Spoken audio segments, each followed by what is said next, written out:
The reason they have upward mobility is they have extra draft picks and they have tradable pieces, which is awkward. Sorry to say this, Danny, but He's right he has an expiring contract. I'm not sure where your knee is. I'll ask you in a second. But one of the people that people are talking about is if the Grizzlies want to upgrade, will they call about Danny Green and a draft pick? What's going on, NBA fanatics? This is your friendly neighborhood Memphis Grizzlies homer, Memphis X, and I talk hoops. Today, I am talking about the Grizzlies making a trade to help their championship hopes. But first, every hero needs their theme music.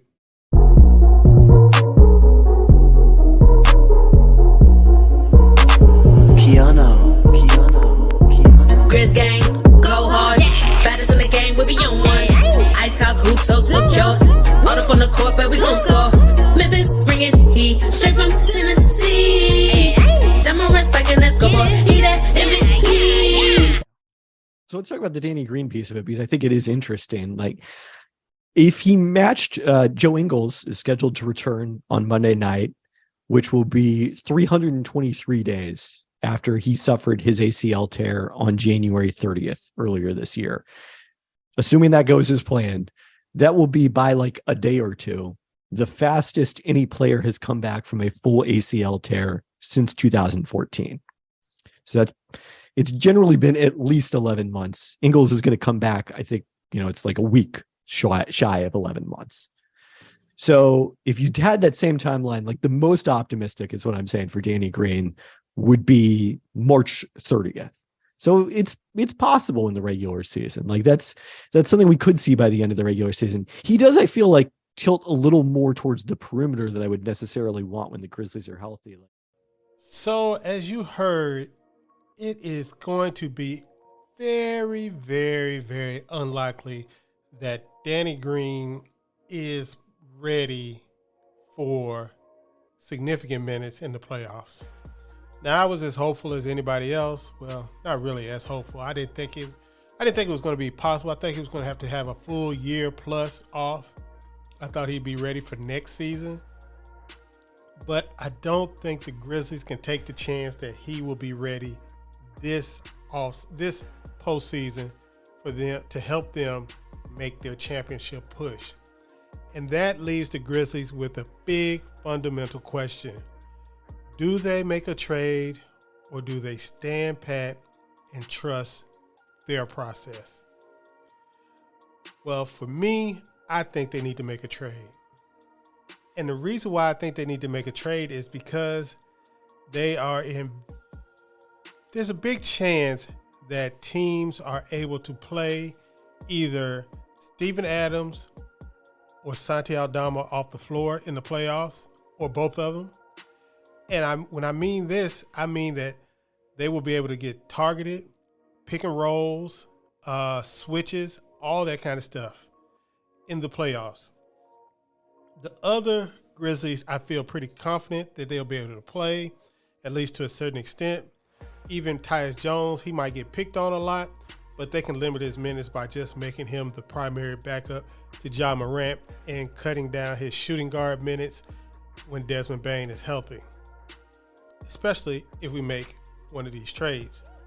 Now, the first trade I'm going to be talking about is this trade right here that is probably the most wanted trade among Grizzlies fans.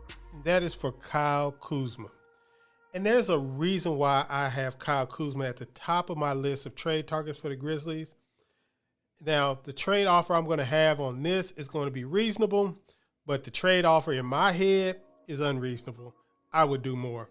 And the reason I would do more is because I said I'm of the opinion when the NBA is wide open like it is this season, and you have a chance of going all the way, you do not squander that opportunity.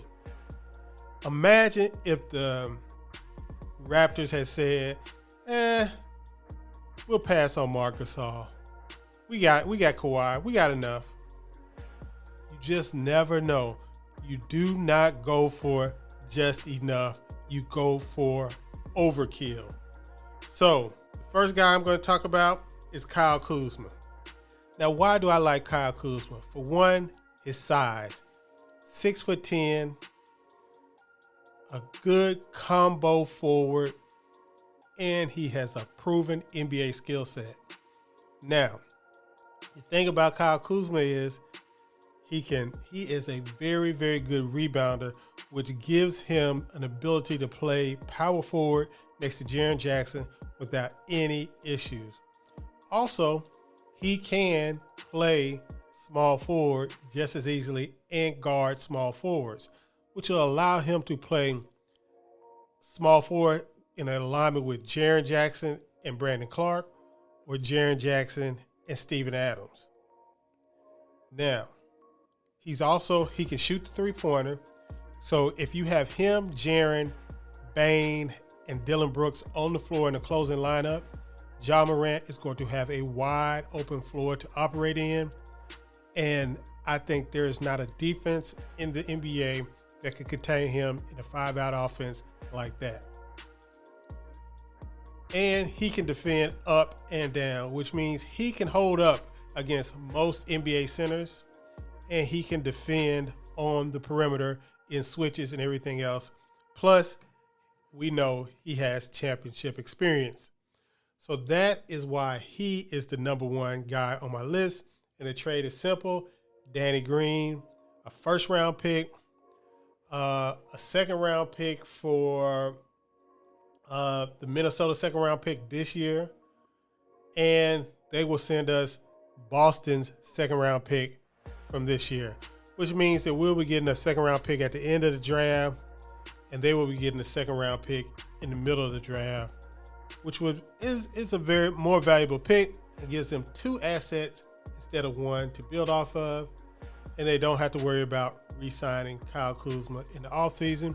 And the Grizzlies should be able to comfortably re-sign Kuzma this offseason, and they won't have to worry about his contract, even with re-signing Dillon Brooks, until Desmond Bane's contract comes up. And even then, the salary cap is supposed to be going up, so you might be able to fit them all in there because the Grizzlies got some wonderful deals on their salary cap.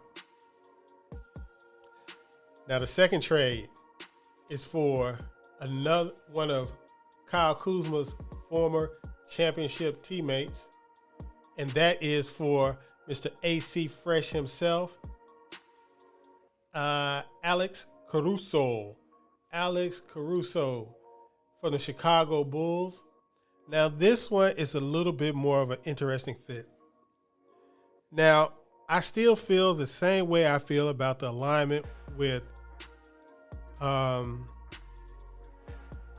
Kuzma, except in this scenario, Dillon Brooks would have to slide down to the power forward position.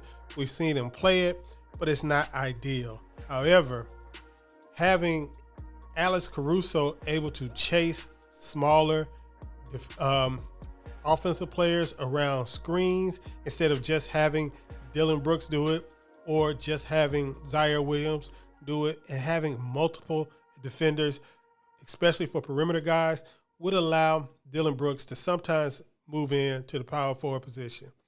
Now, it doesn't really help us much if Steven Adams or Santi Aldama gets played off the court, but it still gives us a formidable closing lineup of Jaren Jackson, Dillon Brooks, Desmond Bane, Ja Morant, and either Alex Caruso or Brandon Clark. So that's really what it is about in the NBA playoffs. And as you get deeper in the playoffs and start narrowing down your rotation, you want to get to those 7-8 players that are going to give you max minutes.